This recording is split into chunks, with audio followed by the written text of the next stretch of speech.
welcome back to the Neja Chuan podcast. Today we continue our discussion of Wang Shujing. We finish up our look at Marnix Wells' history, if you will, of Wang Shujing. What this is Marnix taking a look at a translation of a book that has now been translated, but back then it hadn't been translated. So he's translating it from the copy that Wang actually gave him directly, and then putting in his own little commentaries in there. So in this one, it's mainly about Wang Shujing's teachers and his sort of training, but goes into some other stuff as well. So I hope you enjoyed the episode. Thanks for listening. Take care of yourselves and be well. Today we're going to continue our look into the life and teachings of Master Wang Shujin of Taiwan, the great Bagua master, passed away in 1981. One of his students was Marnix Wells of England, who we were talking about last episode, and his experiences in Taiwan and in the mainland. And so he's been talking about Master Wang's book. So he's sort of going through it and describing what Master Wang put in his book. So the next part, we talked about Master Wang's description of Dong Aichuan, the founder. So now Wang Shujin describes his own training.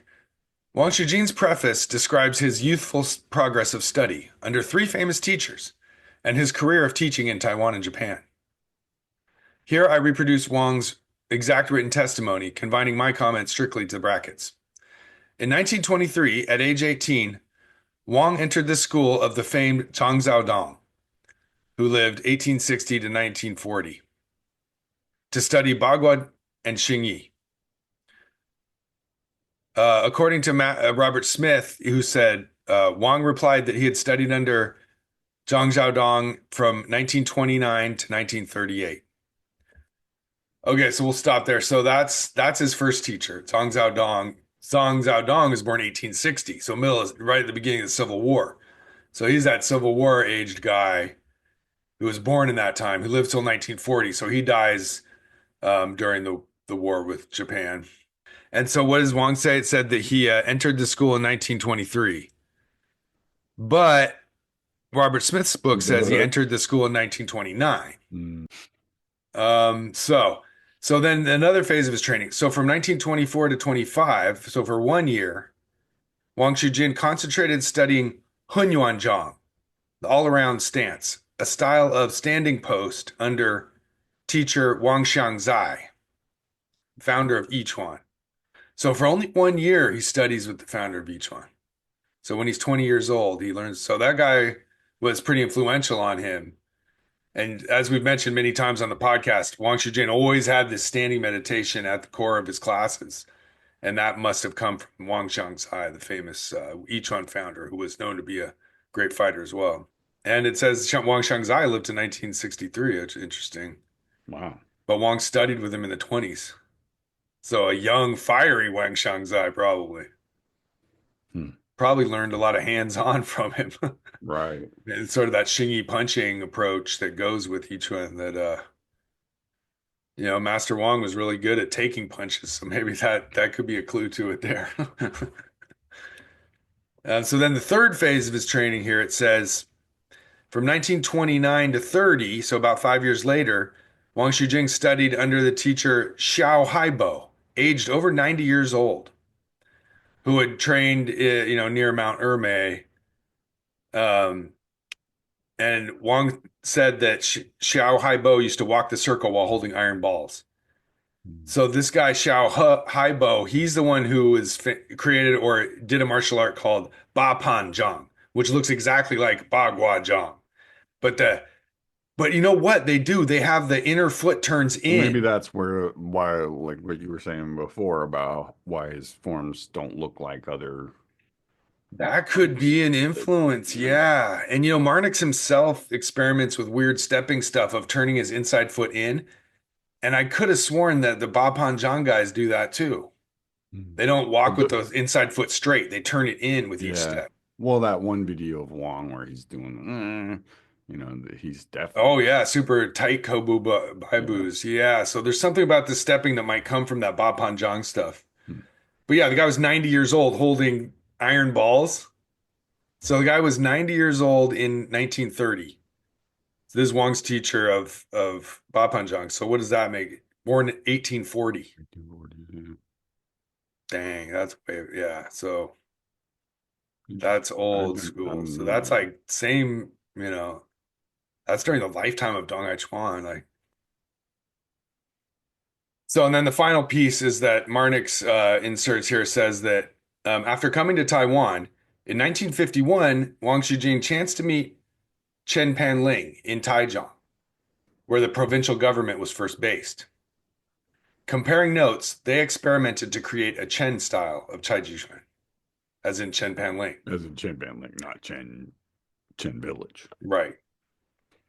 So that's interesting. He attributes the Chen style as a creation of Wang Shujin and Chen Panling working together. Hmm. I hadn't heard that one before. So in 1950, so he No. met him pretty early on. They got there in 1949. So he meets him in 1951. Okay, so here, so the next sentence explains that. So Marnix is writing. He says, Wang Shujin acknowledged to me in person that Chen Panling had taught him Tai Chi Chuan and the 24 walking stick form, but Hmm. claims in return he taught Xingyi and Bagua to Chen Panling.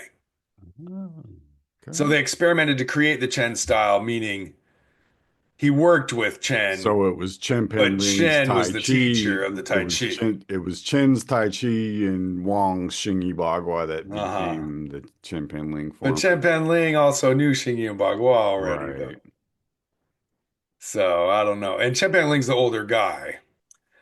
So in the book, Wang Shujin appears to equate Chen style with the Chen village and equate that with Chen Panling's own composite brand of Tai Chi.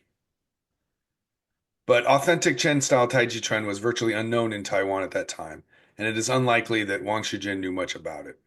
Hmm. So yeah, so Wang calls it the same as the original Chen style, but really it's Chen Pan Ling. And I think in his and Chen's mind, they're like, wait, we're recreating the original style of Tai Chi by bringing all the different Tai Chi forms together and taking the best of. Now we're more authentic than the Chen Right. village at this point, right? Well, it's kind of like the um was an Ijong first school or something Right. like They're that, like, right? Like, yeah, you're sort of you're saying, okay, we're starting a new, forget group. that old stuff in the Right. mainland. We're starting a new thing here, and it's And we're going back to the roots that's better than the right, original guy. We're the OGs now. Like, yeah, fun. That's always in religions too, where you're like, we're going back to the fundamentalism. And Marnix speaks a little bit more about the situation in Chen Village back in the 40s. He says, in Robert Smith's Martial Musings, he relates how even Rose Lee, who grew up under a famous master in Beijing, told how she, when fleeing from the Japanese in 1940, had observed Hunan villagers practicing Tai Chi, but seemed unaware of Chen Jiaguo's very existence. hmm, So that in the area she saw people doing Tai Chi, but at the time nobody even knew where it was or what it was, pretty right. much. Indeed, Shenjiaguo was not opened up to the world before the late 1980s. In 1983, when a Shaolin temple visit still required a police permit, I was denied access to Chen Village. Mhm. So in 1983, you couldn't even go there. He said, my first trip to Chenjiaguo several years later took 8 hours on mud roads from Zhengzhou. So super inaccessible. And now a lot more easy to get there. But the question remains of what was going on there back originally. There's always Sure, yeah, there's always some question there. So this Chen, to suffice to say, Chen Panling's Tai Chi included collaboration with Wang Shujin, and it's not from the Chen village. It's a compilation of Sun style, Wu style, Yang style, and may include some Chen style because he claims to have visited the village. But Marnix is making the case here that he probably didn't. So, okay, so now we get back to Wang Shujin again. So he says, Wang then explains the meaning of his name, Shujin, literally tree gold. So he says this, so if you really translate, it means to establish virtue, or okay, so he says literally means tree gold. And I think it can also mean establish metal. So the way Marnix translates is to say to establish virtue and the ways righteousness is reason's teaching. Metal and stone covenants record my vow. all right. So that's his spiritual name, Shujin. That must have been his Iguandao designation or something, Right, right? Like you're given a right, spiritual name or something, right? right. In Well, Chinese old-fashioned people, China, yeah, yeah, old-fashioned China would do that, right? Different stages of life, you might take on a different name. right. So yeah, to establish virtue in the ways of righteousness. All right. That sounds definitely Taoist. Well, and Wang was, he was big into the Taoist spiritual Yeah, stuff, so it makes sense absolutely. that he would take a name that was like, yeah. Right? Definitely a true believer. So it says Wang became a vegetarian and practiced meditation and Buddhism, practicing boxing in leisure time after business. In the summer of 1948, Wang passed through Shanghai. He escaped from the communists by coming to Taiwan, where he first established the Chengming Guoshuguan, Sincerity Bright National Skills Academy, teaching Xingyi, Bagua, and later Taiji Chuan. Altogether, he had several hundred students from all over Taiwan, of whom some regrettably gave up. So I think this is what's written in Wang's book. Right. So yeah, becoming a vegetarian, I think that means taking some oaths of some kind, right? Sure. You Yeah. become Yeah. different than normal society. And then Iguan Dao, of course, is thought of as Taoist, but it's probably safer to call yourself a Buddhist a lot of the time. Just doesn't, you know Well, what I mean? In yeah. polite society, it's probably better to call it a Buddhist group than a Taoist cult, but Right. especially since it was banned and everything and penalty of death. So that's the story. We got there in 1948 through way of Shanghai, and so then 10 years later, in 1959, in the autumn of 1959, Wang Shijin traveled to Japan, where an old friend introduced him to the president of the Nippon Jodo Association, the spiritual art of stick fighting, Mm. where Wang was invited to be instructor of Taiji Chuan, also teaching Xingyi and Bagua for 8 years. In 1963, at the invitation of the Goju Karate Association, he took a disciple from Taiwan as assistant teacher and taught for 2 years. So, and that's Zhang Yizhang. So he brought Zhang Right. Yizhang over in 1963 to sort of give the karate masters a guide. Damn, so he was hanging with the top Goju Karate Association guys. That says a lot about how respected Chinese martial arts is becoming. That's pretty cool. Well, and Wong was kind of on, I think, on sort of a peace and reconciliation mission, to Right? try to like mend the fences between Chinese And and what better way Japanese than with martial martial arts. arts? Yeah, Well, Japan loves martial specifically, arts, so it's yeah, perfect. specifically in the martial arts world, Yeah, like, and that's probably what also made him the most famous was, going to Japan and, basically letting karate guys punch him in the stomach and bounce not doing off. anything. And that was, I mean, there's videos of you can see it online. And, that's, um, again, I mean, we talked about this before, but Japan, didn't, their martial arts got interrupted, but not quite in the same way that Chinese martial arts got interrupted because they Yeah, had to stop during the war, but they didn't go and try to exterminate it after the war. Where in right, China, it was like they had to stop during the war, and then after right, the war, it was not particularly kosher to do it in public for a long time. right. They kind So of went opposite directions, I guess, because Japanese martial arts became militarized and systematized, right. whereas Chinese martial arts were stomped out and tried to Right, and exterminate. then later they re-resurrected them using sort of that militarized model, but Hmm. that And was whereas Japanese started looking back at the historical roots and the spiritual side of it and tried to demilitarize their martial arts and become, right. Aikido being the ultimate example of a Judo, peaceful martial Aikido, art or yeah, whatever. the sort Yeah, of they tried to leave that. the shift from the Itsu to the Do, right? Like Right, you went from Jujitsu to Judo, from Aikijitsu to Aikido, right, right. these sort of like they After the war, a movement they to softened it up a little bit. soften up. Whereas, Chinese martial arts had to do something else after being banned and then beat down so long.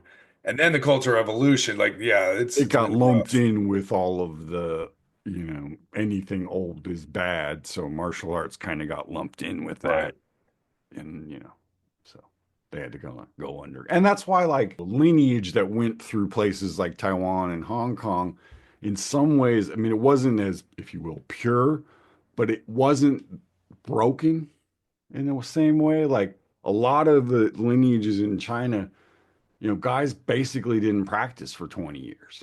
Or they did, but it wasn't, they had to focus on other things like feeding their families and not Like being running thrown for in their a camp. life and not Yeah. getting turned in, Yeah. Yeah, so there's different situations, different adaptations going on during this whole period for sure. Like if you just compare the like Hung Yishang's family, right? They were in Taiwan doing like whatever their family style was Yeah.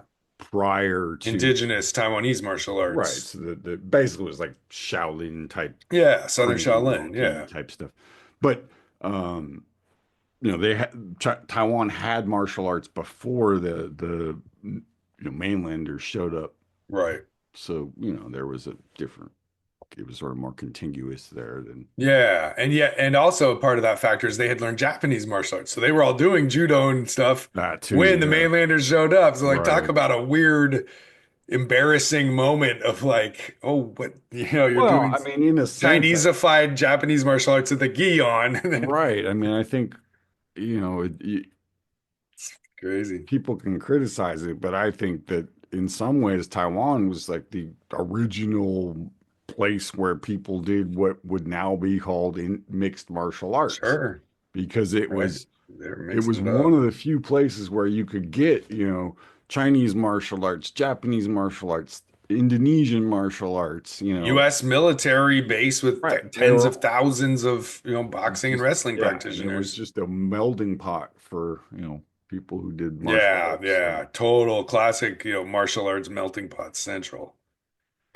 So the book continues and says that by 1976, Wang had made altogether 8 trips to Japan, teaching over 1,200 students, including all kinds of Chinese, Japanese, other nationals who were karate, judo, and aikido students, some with lots of years of experience. Wang reckoned that his student total, including Taiwan, to be over 1,800 students. Wang concludes that of the three internal arts, okay, here we go. Taiji Chuan symbolizes the virtue of humanity, Xing Yi, the virtue of courage, and Bagua, the virtue of wisdom. mhm. So there you go. So Tai Chi is humanity, like yeah, sort of the nicer, the I was gonna human, the say that's kind of relation, like the benevolence or connectedness. something, Yeah. right? And that reminds me of like how Show, you try to test and touch and feel the other person. Really, I mean, all of them do it, but like nobody does it as much as Tai Chi. Right. Sensitivity, Well, and feeling it, and the it's other that person's piece about, power. you're using the other you're kind of letting the other person fall into them, you're Yeah, right. So it's kind of they're doing it to themselves in a way, totally. right? Yeah, that's ideal. Whereas Xingyi is courage, meaning, Meaning you do it to them. yeah, without a doubt, you're not worried about anything they do, and you break their arm out of the way to hit Yeah, them with you your fist. Even if quote, you could don't let borrow them their get energy, you away. don't bother. Yeah, don't, the famous quote, don't let them get away. You don't just want to beat them. You want to Yeah, chase them down till they like can't uh, run. Tai Chi, you want to humiliate them so they leave in shame, And right? then, yeah, and then change their ways due to their Right. shame. Yeah. Xingyi, they're a broken pile of Yeah. bones. Yeah. Bagua, wisdom, which isn't quite the same as humanity. No, it's that It's kind type of of more where neutral. it's you do what is required of the situation, right? It Mm, it can be either one in a sense, right. right, or And the not. wisdom to know the difference, to Yeah. only do as much as you Yeah. need to, Yeah. but you're not too worried about humanity. And Well, if yeah, you I mean that retreat, there's no problem with that either. it has the ability to be humble and be kind, or it can, and be benevolent, or it can be mean and nasty, and Hmm. different situations require different, changes in a way. Yeah. So that's yeah, that's a nice little I sort of like that. break. Yeah, that's good. So then he gives the names of the Bagua 8 connective palms. So it starts with single change palm, double change palm. But it doesn't go to smooth body palm, which nearly everybody in the Chang Interesting. system goes straight to Sunzhuzhang, but it doesn't. It says bird flies to heaven, then dragon turns body, Okay, so he does the snake spits out its tongue, giant rock spreads out its wings, white ape presents peaches, and then whirlwind palms is the final. right. And then I Well, want to see the pinyin for these to see, there how seems to they be sort compare. of three ways that people break them up, right? You either have an eight trigram one, which is Uh, generally what they call the Lao Ba Jiang, right? The old eight poems. And then you'll get a kind in of later animals. incarnation, which will have single and double either at the beginning or at single at the beginning and double at the end. And then they'll put either animals or triagram or something in the middle, Yeah, movements like movements that spinning, yeah, twisting, drilling, all that type of descriptions of the stuff. Yeah. technique. Yeah, yeah, yeah. But they'll put that, and so it ends up being like 10 or 11 poem changes instead of eight because they've got these additional, it's usually 10 because you got the single, double plus eight variations of Right. whatever, right? And, I mean, who knows? It's like, fine, okay. But, I do And then think, you got the eight animals of Yin style, which is always bear, sure, right, tiger, right, right, you right. know. And so this one's kind of in between. It's got those movements, but it's animals doing movements for the most part.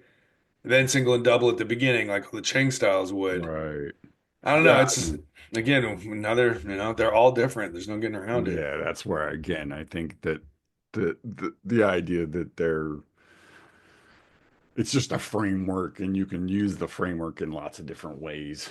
You know. Right. And in the English is it's hopeless because Ah, the whirlwind palms that could be Schwann spiraling, that could be wind, the trigram, well, right, and because sometimes people use the name, like for example, the most common one is the name smooth palm gets thrown all over the there's place. so many different ways Yeah, like and it's to and follow along with the flow or the yeah, smooth body or I yeah, don't know. exactly. So it's And in Gaosao, that's the snake unfortunately the palm. They call it names the don't help snake you palm much. change. Sunzhizhang, snake palm, Right. snake, coiling palm. You're like, what Yeah. the hell? The So names yeah, don't help you. The English is the least helpful way to do it. Yeah. All right, so here's the end of the story of Wang Shujin as told in his book, Bagua Connected Palms, 1978. So he says, oh, okay, so I think this is Marnix talking. He says, Wang used to say that the form is fixed by tradition, but its variations are infinite. In other words, once the basic system is mastered, it is up to each individual by his own experience to adapt and interpret it while retaining the essential structure. So, like we were just saying, that's the Right. story of Bagua right there. So, Wang lists 8 keywords that encompass the energies involved. Presumably, they are intended to correspond to the 8 words supposedly taught to Dongai Chuan by the two Taoists on Mount Ermei. Wang links them individually to the 8 trigrams and also to the 8 palms. So he's got 8 words that are linked to the trigrams. That's interesting. Hmm. Marnix says, yet the connection seems far-fetched and unconvincing to me. Wang did not speak of these matters when teaching. And that's very, very Marnix to say, because he's as mystical as they come. Like he knows all about that stuff. But if you tell him, oh, this is wind palm and this is fire palm, his eyebrows immediately, he's like, wait, Right. what? Let me see. Well, What I are you mean that fucking also that also reminds me of Bruce, where he will endlessly talk about the how Bagua is all about energy and trigrams and all this uh-huh. stuff. But you ask him about a trigram and he'd show you a movement, like it's like Right. you don't get It's yeah, more of a physical action, even though there's all these descriptions of the energy within it. Is yeah, if you said show, what does thunder look like? You do thunder. You wouldn't, right. You wouldn't it'd pretty do much on you, yeah, basically. yeah. So yeah, I mean, the 8 trigrams links, Lotus Shoe famously is another guy who's just like, yeah, they Right. That just was tacked them yeah. on, come on. But Well, and I I was think, going to bring yeah, up the way Lotus Shoe has his mother palms, his linked palms, and his smooth palms, three right? ways of That's doing the palms, yeah. so where I think Wang Xujing is doing it more where you got two different sets, Yeah, he's got two different sets right? You got entirely, one yeah. that's the linked and one that's the smooth or Right. whatever, right? So, I mean, I think that's kind of a good example of these two different approaches. You can do the same moves at three different levels, or you can do different movements to get you through, Yeah. at each, a different Right. You set could of create a movements. whole separate set to be the smoother one. Right. Where and yet even Gaosa has the swimming dragons, the black dragon Of swing its course. tail, which are all super Right. smooth and twisty. So you do have an additional set on top of it. So it's just, Right. my goodness. I mean, how many layers can you add? Like there's just so many Well, ways. and But again, that's sort of what I was saying about it. I think as the generation, as the schools developed beyond just individuals learning from individuals, you needed to have more, you needed more of a curriculum essentially. You couldn't do it all just through hands-on, you know, one-on-one sort of thing, which is how Bagua really started in the beginning, was so here's the 8 words. Marnix says, I find them better understood in pairs. So Tui Tuo, Dai Ling, Ban Ko, Pi Jin. So he translates first pair Tui Tuo as push raise. So Tui means push, Tuo is that right, lifting action that all Bagua does. So push and raise. The next pair is Dai Ling, which he translates as carry lead. And one thing, Gao style, these are all names from Gao style straight line forms. All have these 8 names are within there as well. right. I So mean, Dai Ling is like a one-handed pull, and I think Ling is a two-handed pull maybe. So he calls it carry lead. And that's, again, that's sort of Bagua standards. Then the well, third pair is Ban and Quo, which he calls shift and hook. So Ban is in Gao style. That's one of the Tiangong. That's where you shift back and forth and pull as you shift back and right, forth. So they call that chop. I mean, shift here, and Quo hook. That's one of the 8 words, right, that we did right. in Xingyi of hooking a button into a buttonhole, like Ko is the same as in Bagua stepping Ko. So that's the third pair. Then the final pair is P Jin. P is chop, Jin is advance. So P same as chopping fist and Xingyi, Right. and Jin advance, which I'd say like explosive, powerful advance. So those are the 8 words that Dong Ai Chuan learned from the monks, I guess. So those are nice to have. And here, this is interesting. So Marnix ends by saying, in this way, I would interpret them as deflect, draw in, pin down, and counterattack, analogous to the 4 phases of Taiji Chuan push hands: ward off, roll back, squeeze, and press. That's interesting. Well, yeah, I See was what just, he's saying? Tui Tuo as you go out and lift up. Dai Ling, you pull back in.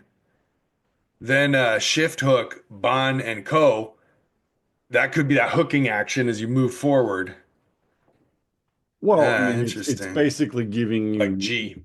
it's giving you names for the basic actions that you're going to do, right? So, you know, most Bagua movements are composed of relatively similar movements that are done in different sequences, right? So, the idea that the single and double are the primary ones and they kind of create all the other ones, right? That, and so I think this is just a way of again, when you're going from that thing of doing everything kind of organically one on one, you need to have a way of like guiding people through it. So giving them a name for, okay, what's this thing called? What's that thing called? Well, what are you doing here? So it's the same thing they did in Tai Chi, right? They just used Peng Lu Ji An instead of, Yeah. whatever. And or like Xing Yi, they do Pi, Bong, those are the same kind of things, right? They're names that sort of describe the action, but also describe the feeling behind the Hmm. action too, Yeah, it's kind of both. Yeah. It's like a sinking chop or a forward push or a forward punch, right? It's that kind of thing. Yeah.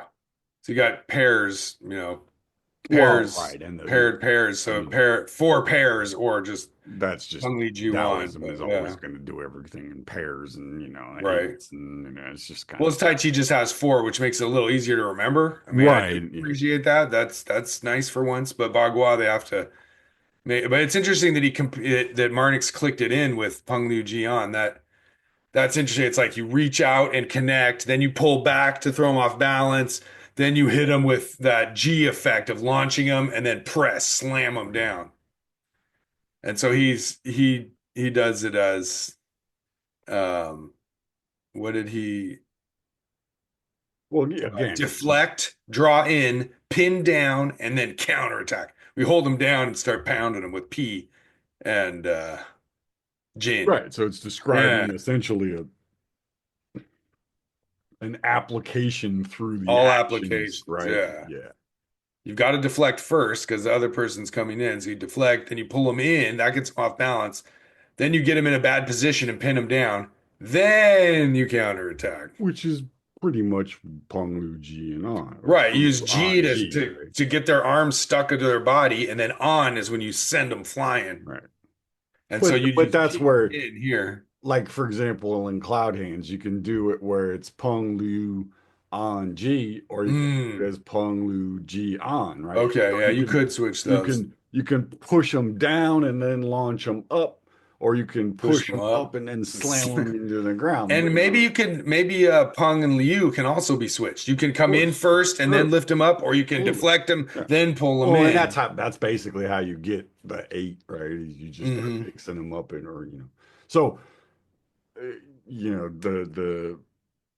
um, the split pull down, elbow stroke, Shoulder, elbow. shoulder Yeah. stroke. Those are the other one. Those are how Tai Chi gets you Right. to that 8 as opposed to. Right. So there is 8 in Tai Chi as But I well. also think that's where, again, I mean, I do think that Wang Shujing had that influence, especially if you take the thing about it coming from Chen Panling or collaborating with Chen Panling, that there was, I think, an attempt, maybe conscious, maybe not, to link these two different things in sort of the way Sun Ludong did it, to sort of say, okay, well, they're different arts, but the components are the same. And so there's a piece of it where when you can start to, because it does help actually, when you can Right. start to see, the similarities between what you're doing in Tai Chi or Xingyi with what you're doing in Bagua, the whole they feed each other and the whole Yeah. thing kind of improves, right? So It's definitely. Yeah. Good stuff. Well, it was fun to all read right, Marnix's yeah, breakdown here. I think yeah, he he's has some good insights. All right. I Well, bet. until we meet again. Yeah, talk to you soon. Hey, bro. Hey folks, thanks for listening. Thanks for supporting us. Check out the Patreon episode is up now where we discuss the final chapter in the Qi disease controversy from the early 90s. So head over to the Patreon. You can join for $5 a month for the basic subscription, or $10 a month gives you the full archive and everything we got on there. So check it out. Thanks for listening. Thanks for supporting us. Take care of yourselves and be well.